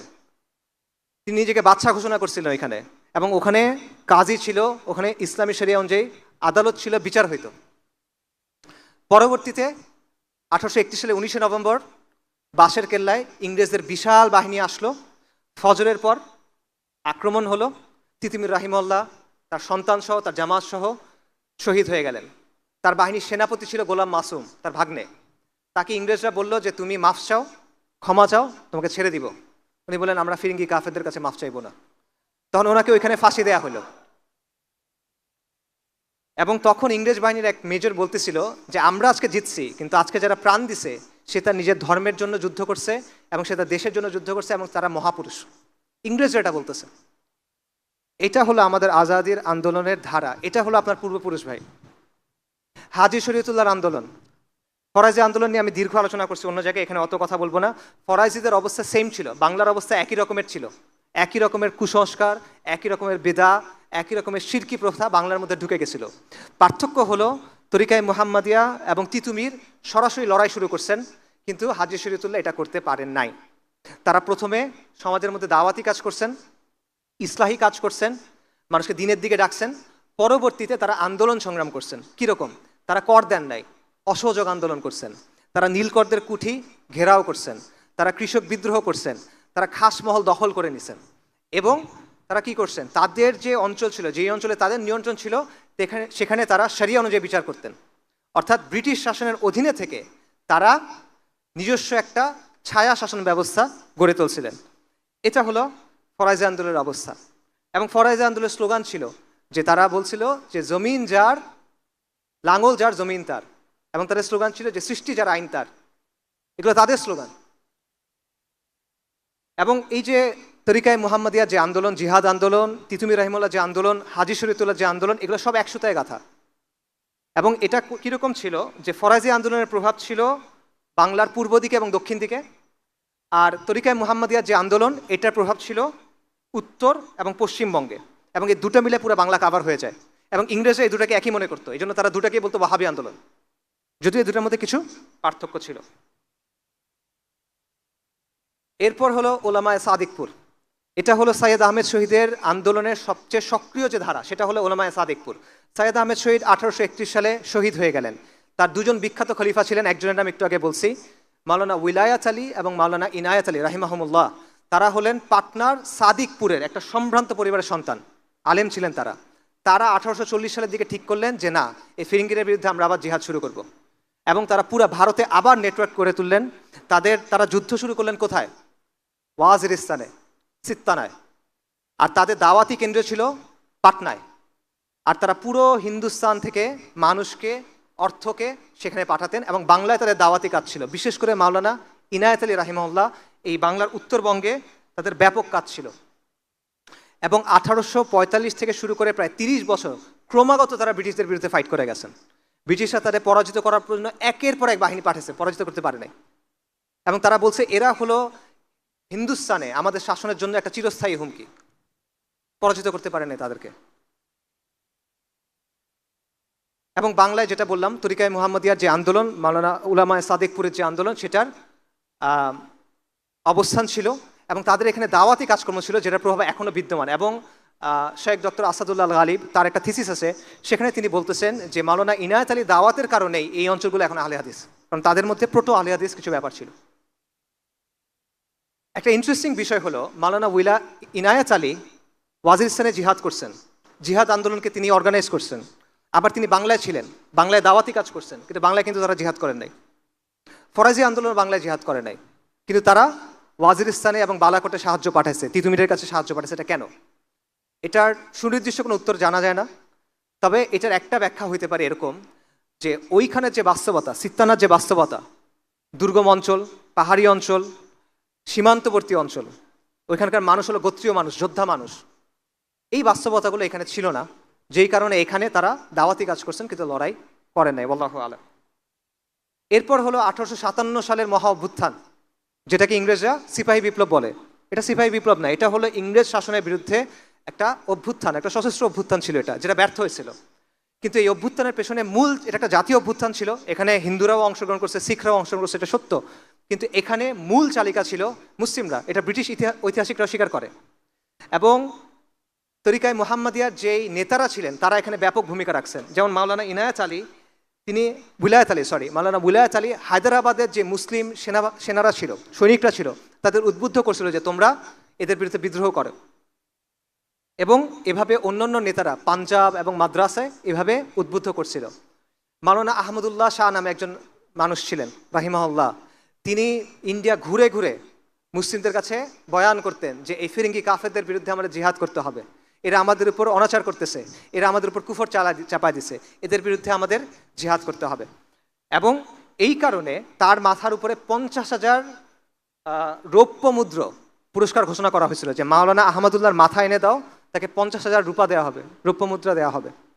এবং শেষ পর্যন্ত তাকে শহীদ করে দেওয়া হয়। এবং এই কারণে 1857 যে অভ্যুত্থান, এটা যখন ব্যর্থ হলো, তখন সবচেয়ে বেশি শাস্তি দেওয়া হয়েছিল কাদের?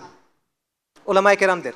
শুধুমাত্র দিল্লিতে 500 ওলামায়ে কেরামকে ফাঁসি দেওয়া হয়েছিল, এবং হাজার হাজার ওলামায়ে কেরাম এবং ছাত্রদের, তলেবুল ইলমকে হত্যা করা হয়েছিল। শামেলির কথা আপনারা জানেন, 1857 সালের কথা। উত্তরপ্রদেশে একটা জায়গা আছে শামেলি, সেই জায়গাতে ব্রিটিশরা পালা যায়, মুসলিমরা রাস্তায় বের হয়ে আসে, এবং 3-4 মাসের মতো এখানে মুসলিমদের শাসন ছিল। এই শাসনের সামগ্রিক নেতৃত্বে কে ছিল? হাজি ইমজাজুল্লাহ মুহাজির মাক্কি রাহিমাহুল্লাহ। এবং সেইখানে যোদ্ধাদের নেতৃত্বে কে ছিল? মাওলানা কাসেম নানুতুবি রাহিমাহুল্লাহ। এবং সেখানে কাজী ছিল, কাজী কে ছিল? রশিদ আহমেদ গঙ্গোহী রাহিমাহুল্লাহ। এই নামগুলো পরিচিত লাগে? এরা কারা? আকাবিরা দেওবন্দেরা। এর পরবর্তীতে ওনারা গিয়ে 1866 সালে দেওবন্দ আন্দোলন শুরু করেন, দেওবন্দ মাদ্রাসা দারুল উলুম দেওবন্দ প্রতিষ্ঠা করেন। তারাও এই সময়ে ইসলামী শরিয়া কায়েম করার চেষ্টা করছিলেন। তো এই হলো আমাদের আজাদির আন্দোলনের ধারার একটা সংক্ষিপ্ত সামারি। সংক্ষিপ্ত বলছে, এটা আরো লম্বা আলোচনা করা সম্ভব। সাহাবা মসজিদ থেকে শুরু করে শাহ মখদুম, শাহজালাল থেকে শুরু করে শাহ ওলিউল্লাহ, মজনু শাহ থেকে শুরু করে তিতু মীর, হাজি শরীয়তুল্লাহ থেকে শুরু করে হাজি ইমদাদুল্লাহ, সাইয়দ আহমেদ শহীদ থেকে শুরু করে ইনায়েত আলী রাহিমাহুমুল্লাহ। এটা হলো আমাদের উত্তরাধিকার, এটা হলো আমাদের সিলসিলা, এটা হলো আমাদের আদর্শ, এটা হলো আমাদের পরিচয়। আপনারা এই সিলসিলার মানুষ, আমাদের কাছে ইসলামটা এসে পৌঁছাইছে, আজকে এসে আমরা এখানে আলোচনা করতেছি। অবশ্যই এটা আল্লাহ আজ্জা ওয়া জাল্লার ইচ্ছা, বাকি এই মহান মানুষদের কুরবানি, এই মহান মানুষদের ত্যাগ তিতিক্ষার কারণে।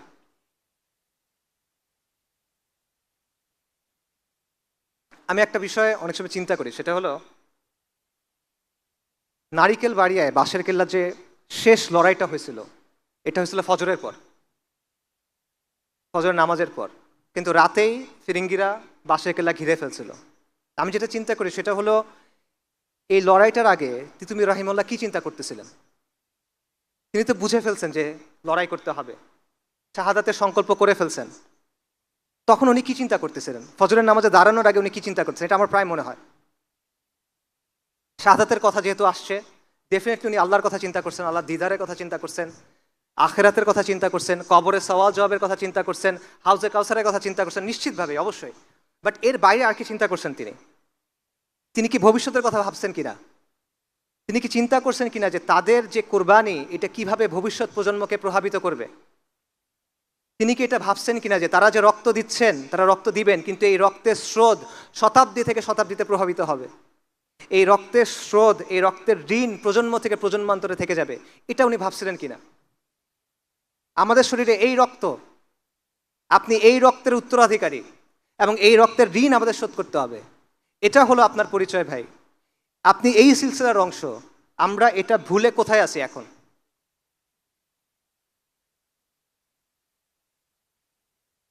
চিন্তা করে দেখেন, ওনারা যদি দেখতো যে এত কুরবানির পর আজকে মুসলমানের ছেলেরা তারা কাফেরদের অনুকরণ করতেছে, তারা মুশরিকদের অনুকরণ করতেছে, তাদের কাছে আসলে কেমন লাগতো?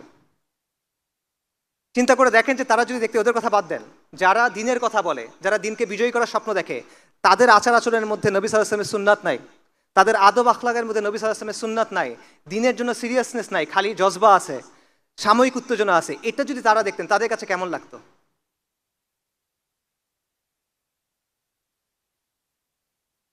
আপনারা অনেক সম্মানিত, অনেক মর্যাদাবান একটা পরম্পরার অংশ। আমরা অনেক মর্যাদাবান একটা সিলসিলার অংশ। আমরা অনেক বড় গৌরবের উত্তরাধিকারী, কিন্তু এটা আমরা বুঝি না, এটা আমরা উপলব্ধি করি না। এই জিনিসটা ভাই আমরা উপলব্ধি করার জন্য চেষ্টা করি।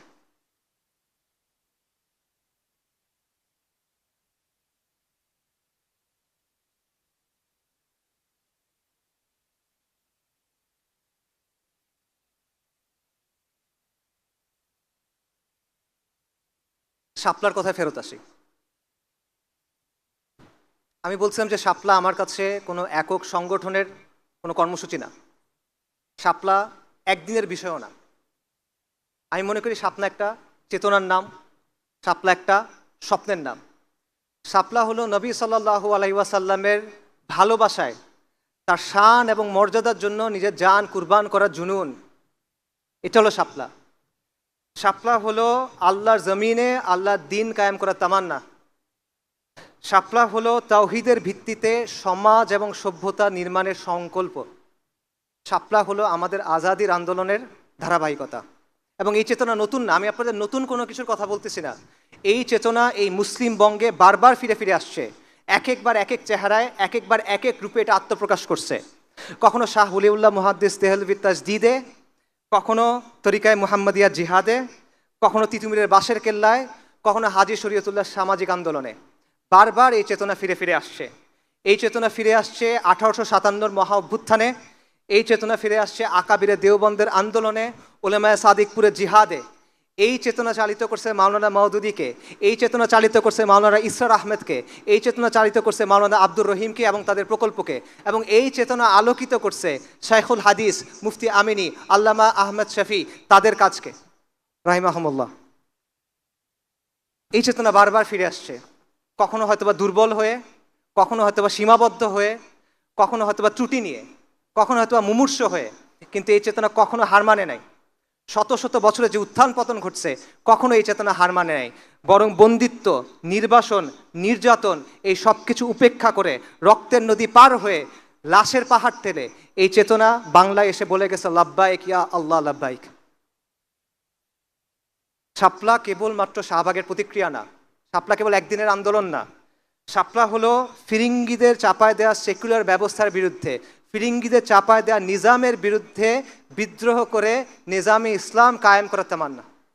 এমন একটা সভ্যতা কায়েম করার তামান্না যেখানে সমাজের ভিত্তি হবে ঈমান এবং ইসলামী মূল্যবোধ, যেখানে ব্যক্তি থেকে শুরু করে শাসন সব কিছু তাওহীদের ভিত্তিতে বিন্যস্ত হবে, এবং যেখানে শাসনের ভিত্তি হবে শরিয়া, আইনের উৎস হবে আল্লাহর কিতাব। যতদিন এই কওমের মধ্যে তাওহীদি চেতনা থাকবে, যতদিন এই মুসলিম বঙ্গের মানুষের মধ্যে ঈমান থাকবে, ততদিন এই চেতনা বারবার সামনে আসবে। কখনো মক্তব থেকে আসবে, কখনো মাদ্রাসা থেকে আসবে, কখনো স্কুল কলেজ বিশ্ববিদ্যালয় থেকে আসবে, কখনো গ্রামের মাটি থেকে আসবে, কখনো এই শহরের কংক্রিটের জঙ্গলের ভেতর থেকে আসবে। কিন্তু প্রজন্ম থেকে প্রজন্মে এই আন্দোলন চলবে, হাত থেকে হাতে মশাল ঘুরবে, কিন্তু আমাদের আজাদির আন্দোলন চলমান থাকবে।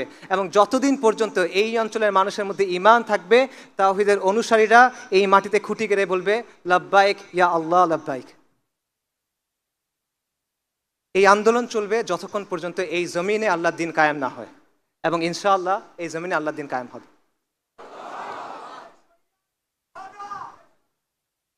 আমরা আমাদের কমকে গালি দেই যে বাঙালিদের দিয়ে কিছু হবে না, কিন্তু হয়তো এই যে হিস্ট্রি বললাম, হয়তো দিল্লি সালতানাতের সময় বাংলাদেশের নাম ছিল বুলগাকপুর, বাংলার নাম ছিল বুলগাকপুর। বুলগাকপুর মানে বিদ্রোহের শহর, যে যারাই এখানে আসে বিদ্রোহ করে কিছুদিন পর পর। এটা এখানের হিস্ট্রি। আর একটা ইতিহাসটা আমি আপনাদের বললাম, রিসেন্ট হিস্ট্রি দেখেন। 47-এর সময় পাকিস্তান আন্দোলনের সবচেয়ে আগে যোগ দিয়েছে এখানকার মানুষ। 69-এর গণ অভ্যুত্থান, 90-এর গণ অভ্যুত্থান, 24-এর গণ অভ্যুত্থান, 13 সালের জাগরণ, অ্যাভারেজে প্রতি 20 বছর পর পর এখানে অভ্যুত্থান হয়। হিস্ট্রি এটা। আবার হবে এখানে অভ্যুত্থান, নিশ্চিত এটা হবে, লিখে রাখেন। আরেকটা জায়গা দেখেন, এরকম উদাহরণ দেখান আমাকে, এরকম একটা জায়গার উদাহরণ দেখান যেখানে বারবার এরকম হয়, পাবেন না। আবার হবে এখানে অভ্যুত্থান, এবং পরিবর্তন সম্ভব। আল্লাহ আমাদের চোখের সামনে দেখা দিয়েছেন পরিবর্তন সম্ভব, কিন্তু এখানে আমাদের কাজ করতে হবে। আমরা কাজ না করলে হবে না। আমরা মনে করি যে আরেকজন কেউ এসে কাজটা করে দিবে, আমরা আরেকজনের জন্য অপেক্ষা করি, এভাবে হবে না। আমাদের সক্রিয় হতে হবে, আমাদের নামতে হবে, আমাদের কাজ করতে হবে, তাহলে হবে। 5ই অগস্টের কথা চিন্তা করেন, তখন অনেক মানুষের একটা প্রশ্ন ছিল, এই লং মার্চ হবে, সবাই কি আসবে, এই যে হাসিনা সে কি আসলে যাবে? তখন আমি একটা লেখা লিখছিলাম, তখন আমি বলছিলাম এত কিছু চিন্তা করার দরকার নাই। কে ডাক দিল, কে ডাক দিল না, কে কালকে থাকলো, কে কালকে থাকলো না, এগুলো নিয়ে চিন্তা করেন না। রাস্তায় নেমে যান, আপনি আগায় যান, ইনশাল্লাহ ইতিহাস হয়ে যাবে। আলহামদুলিল্লাহ ইতিহাস হয়ে গেছে। আমরা যখন নামি, আমরা যখন কাজ করি, তখন পরিবর্তন হয়ে যায়, এটা বাস্তবতা। কিন্তু যদি আমরা সত্যিকারের পরিবর্তন চাই, এরকম পরিবর্তন না যেগুলো হয়ে আসছে, প্রকৃত পরিবর্তন চাই, তাহলে আমাদের দীর্ঘমেয়াদী পরিকল্পনা করতে হবে। ওই যে বললাম, আমাদের দিনের জন্য ভালোবাসা আছে, এটাকে দায়িত্বে পরিণত করতে হবে। জজবা আছে, এটাকে দৃঢ় সংকল্পে পরিণত করতে হবে। উত্তেজনা আছে, এটাকে সুশৃঙ্খল কাজে পরিণত করতে হবে, তা না হলে হবে না। সো এই জমিনে, এই শহরে আবার একদিন অভ্যুত্থান হবে, ইন্তিফাদা হবে, লিখে রাখেন ইনশাআল্লাহ। কিন্তু সেটাকে আমরা বিপ্লব পর্যন্ত নিয়ে যাব কিনা, এটা নির্ভর করবে আমাদের উপরে। আমরা যদি দিন ইসলামের ভিত্তির উপরে প্রস্তুতি গ্রহণ না করি, আল্লাহ প্রেক্ষাপট তৈরি করে দিবেন, নিশ্চিত থাকেন, আমি বারবার বলছি নিশ্চিত থাকেন, আল্লাহ প্রেক্ষাপট প্রস্তুত করে দিবেন। কিন্তু আপনি যদি প্রস্তুতি গ্রহণ না করেন, আরও 10টা অভ্যুত্থান হবে, আরও 10 লাখ মানুষ জীবন দিবে, কিচ্ছু হবে না। আমাদের রক্ত দিয়ে ইতিহাস লেখা হবে, কিন্তু আমরা ওই ইতিহাসে আমাদের নাম থাকবে না, যেরকম আমাদের এখন থাকে নাই। এটা হলো বাস্তবতা। তো এটা একটা লম্বা পথ, এটা একটা দীর্ঘ পথ, এবং এটা হলো এমন পথ যেই পথের ধারে অনেক রথী মহারথী পড়ে থাকে, কঠিন পথ। এই পথে হাঁটবেন কিনা এটা আপনারা চিন্তা করেন, নিজেকে প্রশ্ন করেন, সিদ্ধান্ত নেন। ওই যে বললাম, আলোচনাগুলো যেন এমন হয়, আয়োজনগুলো যেন এমন হয়, বাসায় গিয়ে যেন কিছু নিয়ে যেতে পারেন, নিজেকে যেন প্রশ্ন করতে পারেন, নিজেকে প্রশ্ন করেন এই পথে আপনি যেতে চান কিনা, এই পথে আপনি আগাতে চান কিনা। এই কথাটা মনে থাকবে, নিজেদের শেকড়ের কথা মনে থাকবে, এই সিলসিলার কথা মনে থাকবে। অনেকে বলে যে আসিফ আদনান তরুণদের মাথা নষ্ট করতেছে। কিভাবে করতেছে? সে তার আদর্শ প্রচার করার মাধ্যমে তরুণদের মাথা নষ্ট করতেছে। এইটা হলো আমার আদর্শ। এই যে বললাম, এটা আমার আদর্শ। আমাদের আজাদির আন্দোলনের যে ধারাবাহিকতা, এটা আমার আদর্শ, আর কোনো কিছু না। আমি এখানে দাঁড়ায় যেটা বলি, আমি দরজার পেছনে একই কথাই বলি। আপনাদের মাথা নষ্ট হয়েছে? যদি আজকের পরে আপনাদের ভাইকে কখনো তুলে নিয়ে যায় কোনো গোয়েন্দা সংস্থা, তখন এই কথাগুলো মনে থাকবে? কোনটা মনে থাকবে, আমার কথা নাকি আমার কথাগুলো? আমাকে মনে না থাকলে সমস্যা নাই, হাসবুনাল্লাহু ওয়া নি'মাল ওয়াকিল। কথাগুলো যেন মনে থাকে, কারণ এইটা আমাদের অতীত, এইটা আমাদের ভবিষ্যৎ, এটা আমাদের বর্তমান।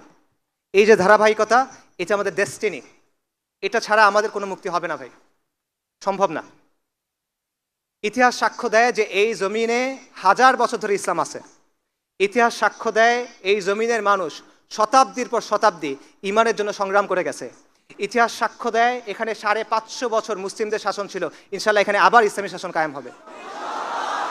আমাদের আজাদির আন্দোলন পূর্ণতা পাবে ইনশাআল্লাহ, এবং এই দিনকে বিজয়ী করা, এটা আমাদের ম্যানিফেস্ট ডেস্টিনি। আমাদের আর কোনো পারপাস নাই এই দিনকে বিজয়ী করা ছাড়া।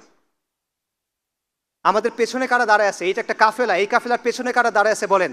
শাহ ওয়ালিউল্লাহ, শাহ জালাল, সাইয়্যেদ আহমেদ শহীদ, তিতুমির, শরীয়তুল্লাহ, মাওলানা উলায়াত আলী, মাওলানা ইনায়াত আলী, আকাবিরে দেওবন্দ, তারা আমাদের পেছনে দাঁড়ায় আছেন। আর এই কাফেলার শেষ মাথা কোথায় বলেন?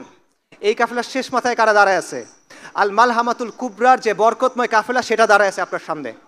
আমাদের সামনে এই রাস্তা কোথায় গিয়ে শেষ হয়েছে? আল মাহাদি আল মুনতাজারের যে আবির্ভাব, সেখানে গিয়ে শেষ হয়েছে। সাইয়েদানা ঈসা ইবনে মারইয়াম আলাইহিমুস সালাতু ওয়াস সালাম, তার যে আবির্ভাব, সেখানে গিয়ে এটা শেষ হয়েছে। এই আন্দোলন চলমান থাকবে। আর প্রতিশ্রুতি আল্লাহ দিছেন সাফল্যের। এই প্রতিশ্রুতি গ্রহণ করেন, এই দায়িত্ব গ্রহণ করেন। শাপলা চত্বরের রক্ত আপনাদেরকে ডাকে, বালাকোটের রক্ত আপনাদেরকে ডাকে, বাঁশের কেল্লার রক্ত আপনাদের ডাকে, সিত্তানার রক্ত আপনাদেরকে ডাকে, পলাশির রক্ত আপনাদের ডাকে, বদর, উহুদ, খন্দক, মুতার যে রক্ত, সেটা আপনাকে ডাকে। এই রক্তের সাথে গাদ্দারি করেন না। এই রক্তের দাবি পূরণ করতে হবে, এই রক্তের ঋণ আমাদের পূরণ করতে হবে। এটা মুসলিম বঙ্গ, আমরা মুসলিম। আল কোরআন আমাদের মুক্তির মহাসনদ। আমি আপনাদেরকে ডাকতেছি, আপনারা ওই ইতিহাসের সৈনিক হন যেটা আমাদের বিজয়ের দিকে নিয়ে যাবে। আপনারা ওই সভ্যতা নির্মাণের সৈনিক হন যেটা আমাদের বিজয়ের দিকে নিয়ে যাবে। আপনারা এই পথে আসেন। আল্লাহ আপনাদের মহা সাফল্যের প্রতিশ্রুতি দিয়েছেন। আমার প্রতিশ্রুতি না, আল্লাহ আজ্জা ওয়া জাল আমাদের প্রতিশ্রুতি দিয়েছেন। উলাইকা হিজবুল্লাহ, আলা ইন্না হিজবুল্লাহি হুমুল মুফলিহুন। ওয়া মা আলাইনা ইল্লাল বালাগ। আসসালামু আলাইকুম ওয়া রাহমাতুল্লাহ।